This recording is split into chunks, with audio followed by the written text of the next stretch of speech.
If you haven't updated to the new Gmail, you should by clicking the gear setting in the top right corner and click Try the new Gmail.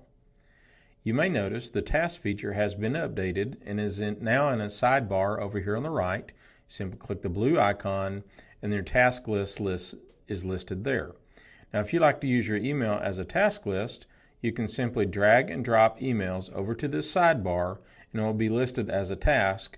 Then you can click a pencil and you can add details, you can add a date for example, and you can add subtask to that particular event. Now as you add subtasks to the event, you can also go back and check them off as you've completed them. So I hope you check out this new and improved task feature in the new Gmail.